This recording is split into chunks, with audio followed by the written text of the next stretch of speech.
السلام عليكم ورحمة الله وبركاته. ازيكم حبايبي؟ عاملين ايه؟ يا رب تكونوا في احسن حال.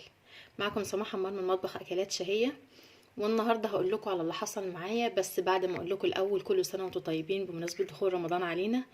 ربنا يعيده علينا وعليكم بالخير واليمن والبركات يا رب. انا ولادي صحوني من النوم جعانين وعايزين ياكلوا، وقعدت افكر هعمل لهم اكل ايه دلوقتي، احنا بالليل متأخر. فهعمل ايه؟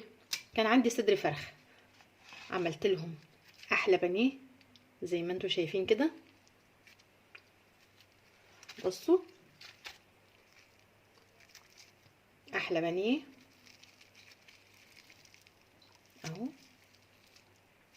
وهنعمله بقى سندوتشات في العيش السوري اللي احنا كنا عملناه طبعا قبل كده في القناه. انا كنت ببقى عاملاه، المفروض ان انا بعمله وبحطه عندي في الفريزر، وما بعوزه بطلعه يفك. هوريكم بقى دلوقتي هنعمل السندوتشات بتاعه البانيه ازاي. بالمناسبه الاول قبل ما اقول لكم هنعمل السندوتشات ازاي. البانيه ده عشان تطلعيه منفوخ بالطريقه دي ويطلع الحته كده بالمنظر الجميل ده، بصوا كده. عندنا بيضتين بنحط عليهم نطره صغيره خالص كده على طرف ايديكي او بصابعك كده من الكربوناتو على البيضتين. شويه ملح وشويه فلفل اسمر، وقلبيهم جامد كده مع بعض واركنيهم على جنب. معانا طبق تاني فيه دقيق بقسماط من عند العطار، بتجيبيه من عند العطار. فاحنا بنعمل بعد ما بتقطعي ده او بتجيبيه جاهز من عند الفرارجي، هو بيقطعهولك. بتبتدي تتبليه بميه بصل وملح وفلفل اسمر، وتسيبيه في التلاجة لمدة 3-4 ساعات لو مستعجلة عليه.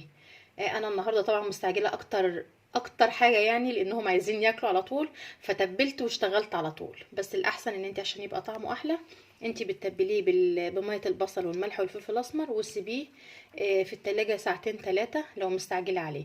مش مستعجله عليه بقى الاحسن ان انت تعمليه من بالليل. بعد كده بتطلعيه تبليه في البقسماط الاول، بتبلي اللحمه كده وهي متبله في البقسماط، وبعد كده بتحطيها في البيض، بتطلعيها من البيض ترجعيها البقسماط تاني، وبعد كده بتحمريها بتطلع معاكي باللون الجميل ده والطعم الروعه. جربوها وان شاء الله مش هتندموا. خليكم معايا بقى نشوف هنعمل السندوتشات ازاي. هنبتدي بقى نحط العيش السوري زي ما انتم شايفينه كده عشان تعملوا الساندوتش كده. نقطعها، انا بقطعها بصراحه، يعني الحاجه غليت يعني لو ما كانتش الحاجه غاليه قوي كده كنت حطيت لهم الحته بحل، بس دلوقتي الحاجه غاليه ما عدناش يعني نعرف نعمل لهم اللي كنا بنعمله الاول بصراحه يعني. فدلوقتي هنحط كده، ونحط معاها كمان بطاطس. انا قليت بطاطس، والبطاطس عشان تطلعيها معاكي مقرمشه وكويسه حطيها في الزيت. بعد ما الزيت يقدح حطيها 5 دقايق. بتاخد الغلاف الفوق، يعني بتاخد غلاف كده، مش بتتحمر، بتاخد غلاف كده من على الوش. وبعد كده بتطلعيها تفرديها على منديل من مناديل المطبخ، وتركينيها لغايه ما تبرد، وبعدين ترجعي تحطيها تاني في الزيت مره تانية كمان، بتطلع معاكي مقرمشه وحلوه. معايا كده مايونيز.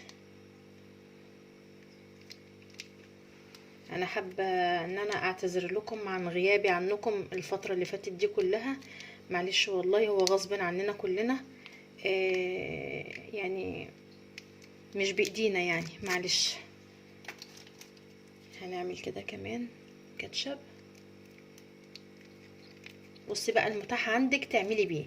يعني المفروض ان السندوتشات دي بتحط فيها الجبنه الموتزاريلا وبتحط فيها زيتون عشان تطلع في منتهى الروعه. بس انا بصراحه ما عنديش لده ولا ده، وهم جعانين، فانا هعمل لهم باللي موجود عندي وبس. كده هبتدي ان انا المها من هنا كده، والمها من هنا كمان كده اهو كده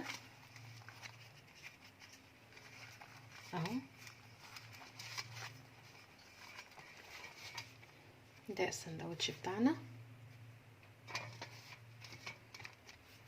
اخلص بقى وارجع لكم تاني. ورجعت لكم تاني حبايبي. بعد ما خلصنا لف السندوتشات كلها، حطيناهم في الجريل تشوحوا بنقطة زيت كده او معلقة سمنة. بتمسحي بس يا دوبك كده الجريل وتحطيه يتحمر شمال ويمين زي ما انتي شايفه كده